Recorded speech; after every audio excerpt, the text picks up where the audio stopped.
Terima kasih Datuk Di-Pertua kerana memberi peluang kepada saya untuk mengambil bahagian dalam perbahasan bajet 2015. Sebelum saya sentuh tentang apa-apa yang diperuntukkan dalam bajet ini, saya ingin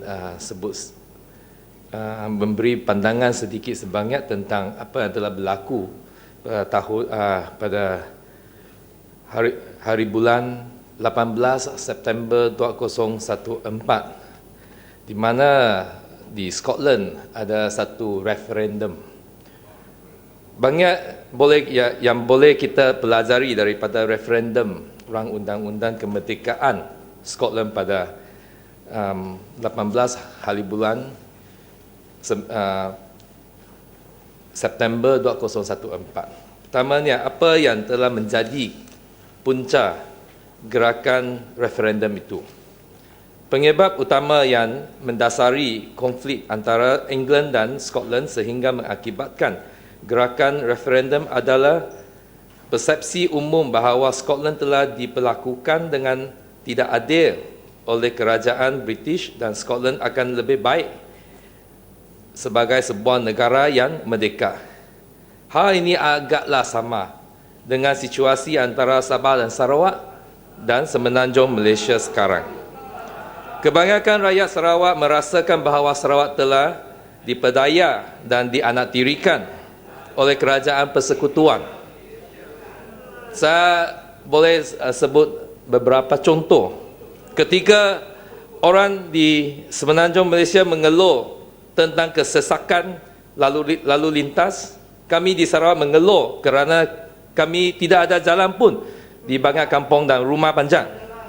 Ketiga, orang Semenanjung mengeluh yang monorail, LRT, KTM komunal tidak dapat menampung kehendak penduduk Kuala Lumpur dan kerajaan persekutuan memperuntukkan 50 bilion ringgit Malaysia untuk sistem baru MRT.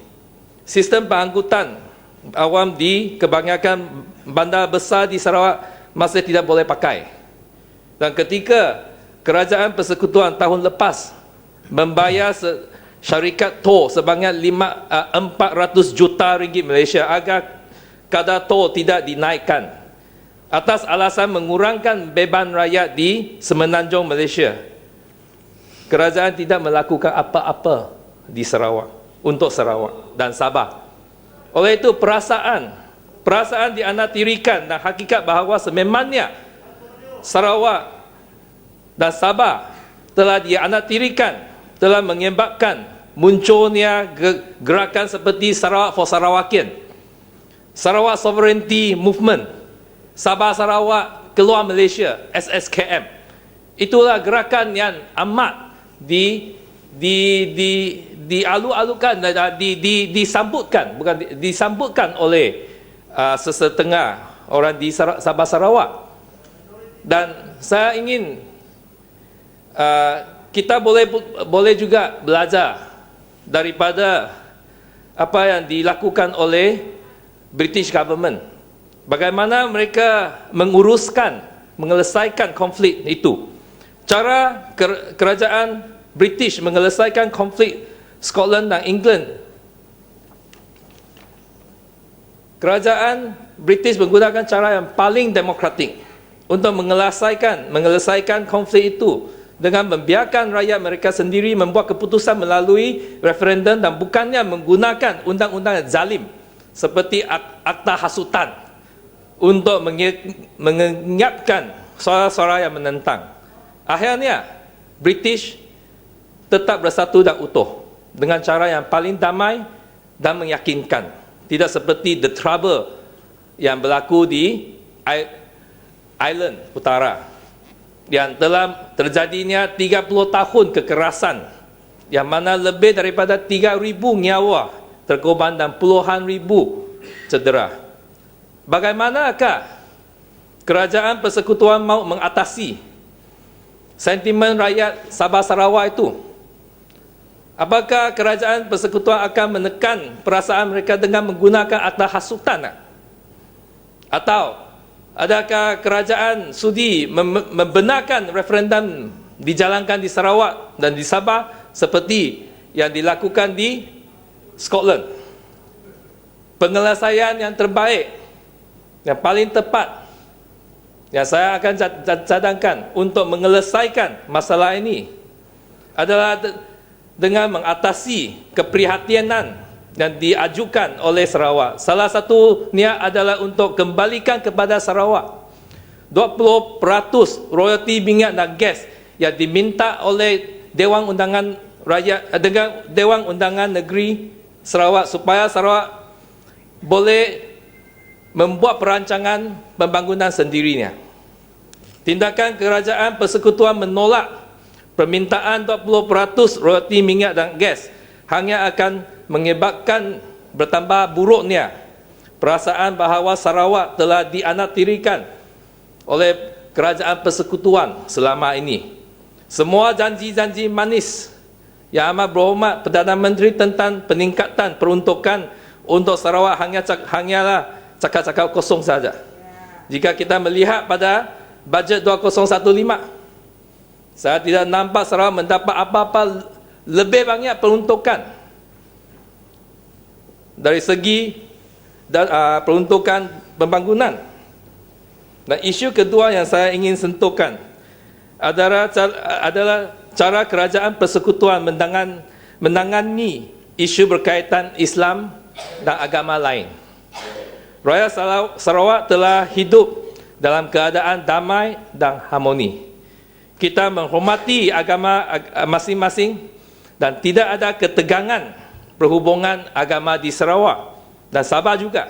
Meskipun kami membenarkan Alkitab yang diterbitkan dalam bahasa Malaysia dan ramai penganut Kristian merujuk Tuhan mereka sebagai Allah. Ketika kita terbaca di surat khabar bahawa Ibrahim Ali menyeru untuk membakar Alkitab yang dicetakkan dalam bahasa Malaysia, kami merasa terhina dan marah.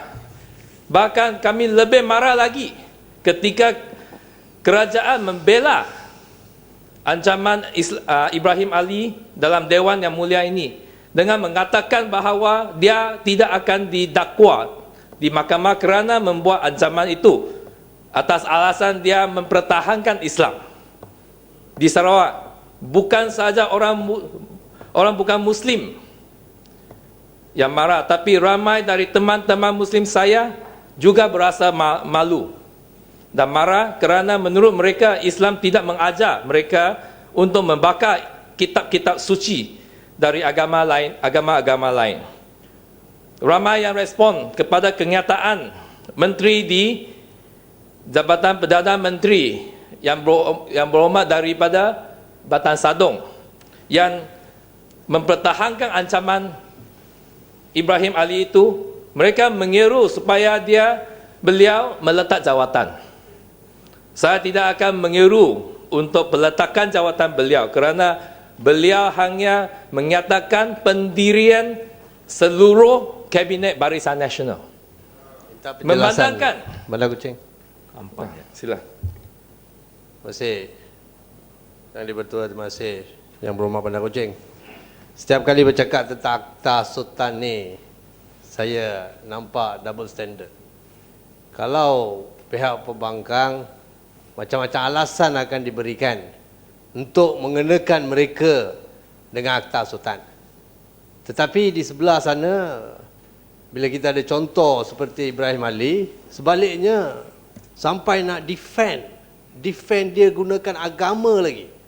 Ini yang saya nampak ni macam dah keterlaluan. So defensif bila nak guna Akta Sultan dan memang wujud double standard. Saya perlu penjelasan sebab saya sebagai seorang Hindu yang menghormati agama Islam nak tahu betul ke apa yang dicakapkan oleh menteri itu in defense of Islam tu. Saya perlukan penerangan sebab kawan-kawan Hindu saya pun minta penjelasan. Sebab saya sebagai seorang yang hormat agama Islam dan asalnya orang Hindu memerlukan penjelasan. Sebab setahu saya dari sekolah ramai kawan-kawan saya beragama Islam, keturunan kaum Melayu, tak pernah kita dididik sebegitu. Kita tak nak benda ni jadi satu presiden yang salah. Penjelasan Yang Berhormat. Terima kasih. Mungkin rakan saya dari PAS boleh menunjuk memberi penjelasan atas perkara ini. Baik, terima kasih. Saya rasa Tuan Speaker, terima kasih Kuching. Saya rasa benda ni semua dah sedia maklum. Ya.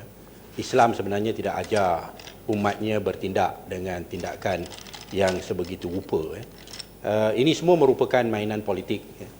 Dan saya rasa Yang Berhormat Bandar Kuching boleh bersetuju bahawa walaupun Ibrahim Ali itu bukan merupakan anggota parti UMNO ataupun Barisan Nasional, amat jelas dia dilindungi ya, oleh Barisan Nasional. Ya.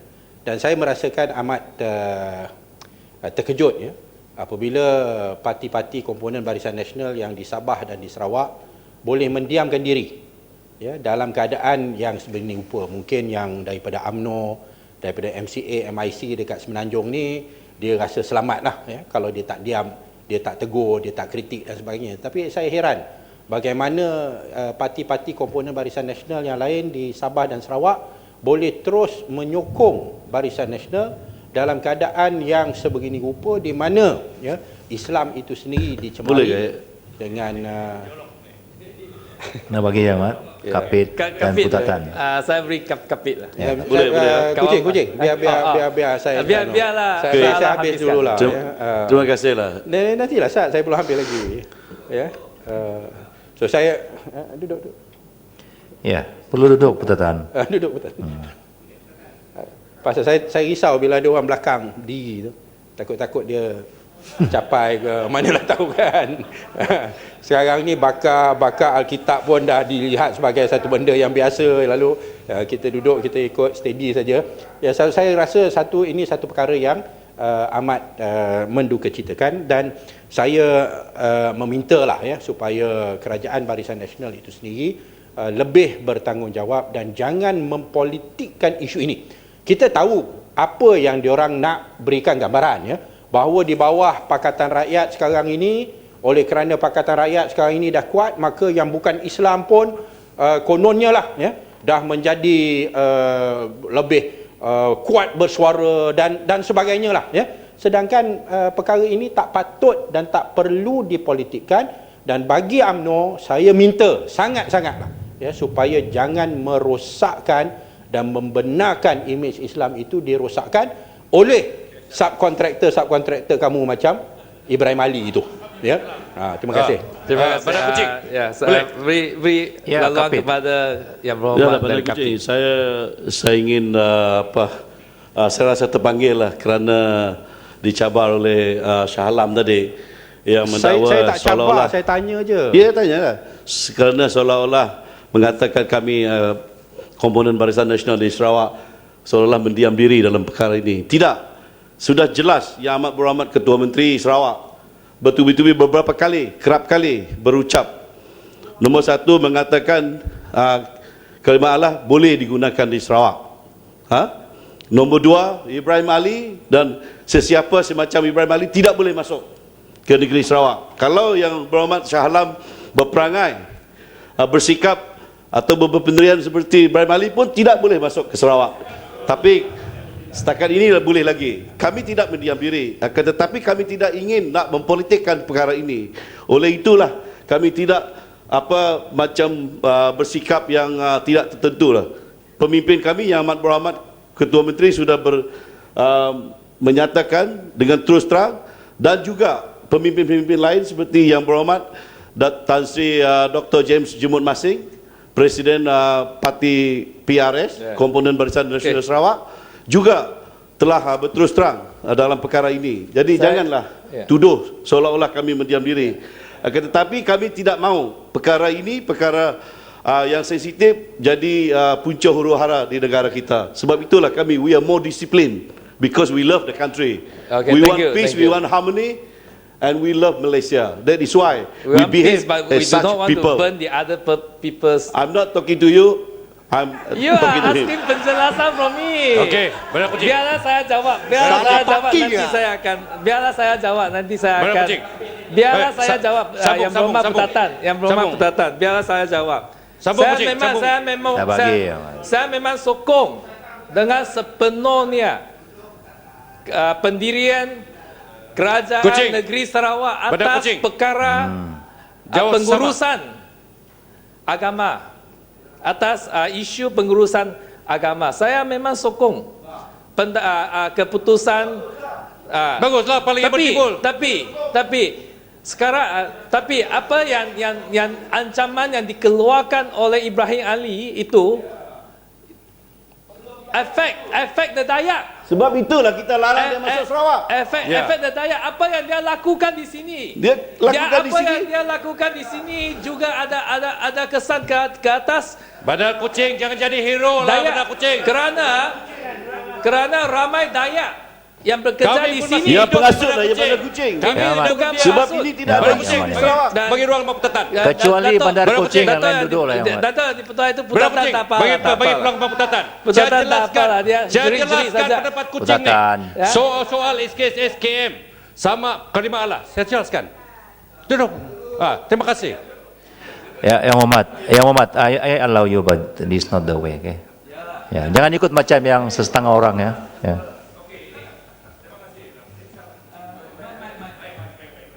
Memang baik. Saya setuju dengan Kucing. Soal masalah SKM ini memang ada. Tapi kalau soal Shah Alam yang bilang kami berdiam di ini, saya setuju. Ini Shah Alam sengaja mau buat satu sensitivity dalam Dewan ini, seolah-olah dia sahaja yang pandai. So, ini saya duduk Shah Alam. Ini Ini saya tahu. Ini soal SKM ini.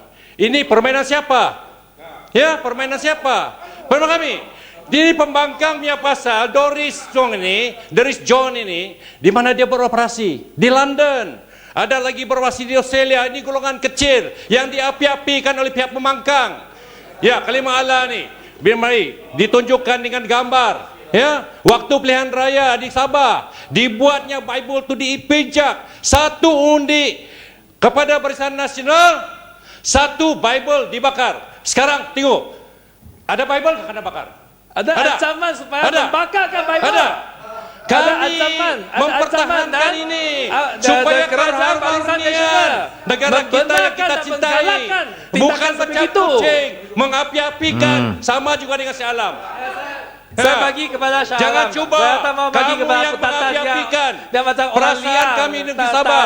ada Ya. tamadun. Ya, ada Saya- Bible kena bakar. Saya ucapkan Sampai terima sekarang. kasihlah pada Sarawak, ya. Pada Sarawak saya cukup setuju dengan sikap Ketua Menteri Sarawak yang mengharamkan UMNO masuk Sarawak. Pasal dia dah Jangan tahu, putar belik lah. Ini tuan duduk dia betul. dah tahu memang jenis politik UMNO ni memang politik perkauman dan politik adu domba. UMNO Saya jalan. minta, UMNO Pendek. tidak saya pernah minta katakan Bandar Kucing semua dia proceed. membakar Bible. Tak payah bagi Ini jalan, pendapat Betul. Ibrahim Ali.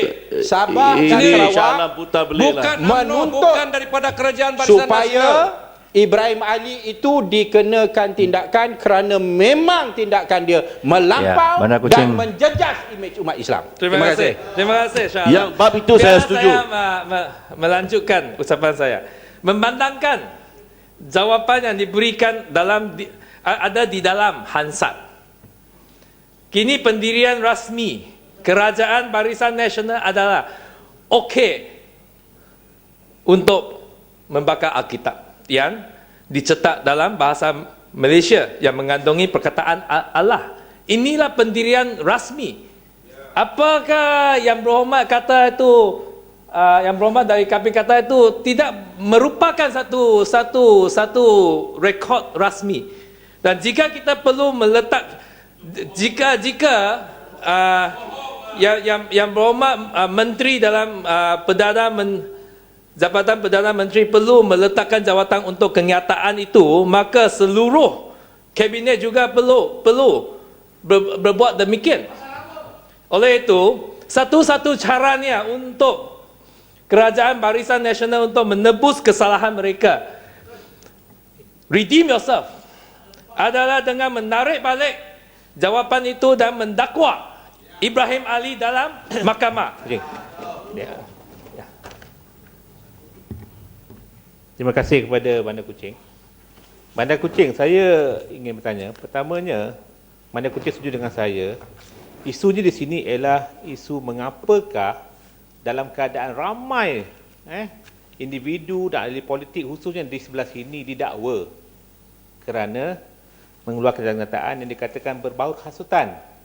Tetapi dalam kes yang melibatkan Datuk Ibrahim Ali ini, yang bagi saya sebagai seorang peguam terlalu jelas dia telah melakukan kesalahan. Yang lebih memalangnya, kita dengar tak dakwa satu hal, memberikan alasan kononnya dia defend Islam berdasarkan perlembagaan. Saya pun tak nampak dari segi provision mana dalam perlembagaan apabila kita menyeru orang membakar Alkitab ini dikatakan membela Islam. Kat mana yang di artikel berapa yang dikatakan itu? Jadi ini jelas menunjukkan bahawa ada satunya double standard, selective prosecution.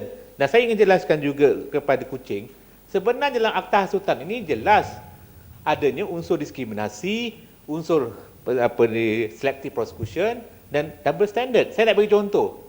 Dalam kes yang melibatkan beberapa orang kenyataan yang diambil tindakan kerana dikatakan menghina raja. Sekejap. Ya, Mat, 10 minit tinggal. Saya nak katakan akta hasutan ini telah disalahgunakan. Bagi contoh dalam utusan Malaysia tahun 83. Ni laporan akhbar ni. UMNO minta siasat harta raja-raja. 83 kenyataan ini sampai sekarang tidak ada pendakwaan. Pemuda minta raja jangan campur tangan. 83 daripada UMNO. Ini daripada Kertih ni bekas Sultan Kelantan diminta usah berpolitik. Ini juga raja enggan dengan suara rakyat tak kekal.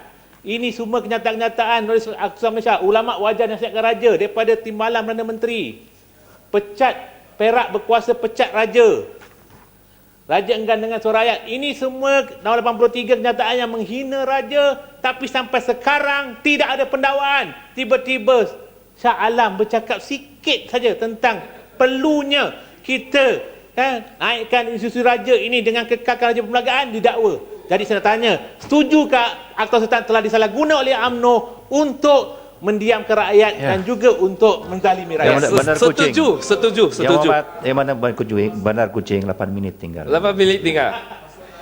Okey, ya, saya nak ulang lagi walaupun Kuching, 8 minit boleh saya tinggal. menjelas sikit? Tak apa. 2 minit, 2 minit. Sudah cukup. 8 minit tinggal sudah. Referendum. 8 minit tinggal sudah. Masih mau ganggu. 2 minit, referendum. Tak mau. The only way for the Barisan National Government to redeem itself is to charge Ibrahim Ali in court and to withdraw the statement dengan izinnya. Kuching, 2 minit. Jangan bagi alasan bahawa ini Kuching. peguam negara yang tidak mau berpendapat bahawa tak ada langgar-langgar undang-undang. Kalau peguam negara tidak sudi mendakwa Ibrahim Ali, pecahkan itu peguam negara. Tukarkan peguam negara. Kalau tidak, kerajaan itu sendiri yang membiarkan dan menggalakkan sifat pelampau agama sedemikian, religious extremism. Dan Dato' Andy Petua, ini bukan Matlamat Sarawak dan Sabah membentuk Malaysia pada tahun 1963. Kuching, boleh sebut ekstremisme bagi, agama sebegitu akan memusnahkan dasar pembentukan Malaysia. Isu ketiga. Kuching, 2 minit tentang referendum Sarawak. Kuching, sekejap saya Kuching. Tambahan. Isu ketiga, saya ingin menyatakan sekali lagi, kami di Sarawak menghormati agama Kuching, sekejap saya. satu sama lain. Tidak ada masalah. Sekejap tambah saja. Dara, boleh. Okey. Terima kasih Kuching. Tuan Speaker, terima kasih. Okey, terima kasih Tuan Speaker, Datuk Speaker dan juga MP Kuching. Boleh minta tambah satu isu juga Kuching. itu seminar ancaman kristianisasi di UiTM yang telah dipertahankan oleh Timbalan Perdana Menteri bila beliau menjawab bahawa seminar itu adalah fakta dan perbincangan dalam seminar sepatutnya dilihat secara positif. Seminar itu adalah satu seminar yang telah mengancam dan telah mengkritikkan orang-orang Kristian, dan saya rasa ini tidak sepatutnya terjadi di negara ini. Terima kasih. Jangan masuklah Kucing, dalam 1 ucapan minit saya. nak tanya. Terima Rakan kasih. saya nak bagi, Tak apalah, tak apalah. tak bagi, Yang Mat. Itu rakan saya Tak dari sama Sabah. waktu, Yang Memang Mat, mesti duduk. kasih jalan. Saya ingin Saya nak tanya mengatakan Kucing. sekali lagi, Kucing, kami 1 di minit. Sarawak menghormati agama satu sama lain. Dalam perlembagaan Sarawak, tidak tertakluknya agama rasmi dan tidak ada konsep ketuanan Melayu di Sarawak. Pada bulan Mei tahun ini, sekumpulan orang dari Semenanjung Malaysia yang bekerja untuk Jabatan Pendidikan Malaysia pergi ke Balai Ringin, Sri Aman, bagi menjalankan beberapa program anak angkat, bertujuan untuk menukar agama anak-anak Iban yang penganut Kristian kepada penganut Islam. Apabila ini telah didedahkan dalam media, program tersebut dihentikan. Dan bulan ini, satu lagi kumpulan yang lain, Yayasan Amal Malaysia, pergi ke Belaga untuk cuba menukar kepercayaan orang asli kepada Islam. Ini telah didedahkan dalam berita dan telah dihentikan oleh Kerajaan Sarawak. Kami DAP Sarawak menyokong sepenuhnya pendirian Kerajaan Sarawak yang tidak membenarkan segala perbuatan menyebar Islam di kalangan masyarakat Kristian. Saya mendesak Kerajaan Persekutuan UMNO BN untuk menghormati hak-hak rakyat Sarawak. Jangan cuba untuk huru-harakan hubungan yang harmoni di antara agama-agama yang berbeza di Sarawak. Jangan cuba eksporkan ekstremisme agama ke Sarawak. Saya ingin tahu pada masa ini berapa banyak lagi kumpulan-kumpulan sebegitu telah dihantarkan oleh Kerajaan Persekutuan. Di bawah apa jua kementerian? Kementerian Kebajikan Masyarakat, Kementerian Pendidikan, Kementerian Pembangunan Luar Bandar, ada apa-apa kementerian untuk menjalankan program-program menukarkan Kristian di pedalaman Sarawak kepada penganut agama Islam. Saya mengesah Kerajaan Persekutuan agar segera berhentikan melakukan kerja sedemikian dan menarik balik kumpulan-kumpulan itu dari Sarawak. Isu yang keempat yang saya ingin sentuh adalah mengenai Hospital Sri Aman. Hospital Sri Aman dalam tahun 2011, pada masa pilihan raya negeri Sarawak, Yang Amat Berhormat Perdana Menteri pergi ke Sri Aman, buat janji bahawa hospital baru Sri Aman akan disiap bina, diguna pakai pada hujung tahun 2013. Sekarang sudah sampai hujung 2014. Itu saya tak nampak apa-apa projek dijalankan. Sungguh pun itu papang iklan. Satu lagi projek Barisan Nasional. Papang iklan itu ada lalang, ada rotan tumbuh ke atas itu papang. Dan pada masa itu penduduk-penduduk di Sri Aman masih tunggu hospital yang baru itu. Ramai pesakit yang harus dihantar ke hospital Kuching, hospital umum Kuching, mereka mati di setengah jalan. Ini adalah satu janji ditepati kah? Dan 2-3 hari lalu Yang Amat Berhormat kata itu, you help me, I help you. Tapi rakyat di Sri Aman sudah bantu Yang Amat Berhormat Perdana Menteri Sri Aman pun di sini. Sri Aman pun menang, Barisan Nasional menang. Tapi hospital tak ada. Hari ini tadi saya baru terima satu jawapan. Hospital yang sepatutnya disiap bina dalam tahun 2013, sekarang anggarannya dijangka siap pada tahun 2018. 5 tahun. 5 tahun late. Apakah you help me, I help you? You never help. Dan akhirnya saya ada satu lagi perkara yang saya ingin bangkitkan adalah mengenai projek pembinaan Jalan Song di Kapit, yang di mana saya telah bangkitkan dalam soalan saya, kenapa tender terbuka ini dijadikan senyap dengan sungai senyap dengan diam-diam ditukar kepada selected tender. Telah diterbit dalam surat khabar untuk dijalankan melalui itu tender terbuka. Selepas kontraktor submit tender, dia ditukar kepada selected tender. Dan ini adalah package B, package C untuk Jalan Song, Kapit, dan untuk Batang Kanowit, itu jambatan Kanowit. Dan alasan yang diberi adalah untuk supaya projek ini perlu disegerakan. Tapi sampai hari ini, walaupun selected tender, projek ini belum di-award lagi, sudah delay by 6 months.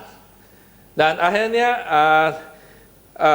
saya juga ingin merujuk kepada apa yang dikatakan oleh Yang Amat Berhormat. Ya, saya tahu yang dipetua, itu last topic, supaya itu peniaga-peniaga jangan mengambil kesempatan untuk menaik harga barangan mereka. Tapi saya ingin merujukkan kepada case UTC, Urban Transformation Center, yang baru disiap boleh dioperasikan di Kuching. UTC Center itu dibina di kompleks letak kereta bertingkat.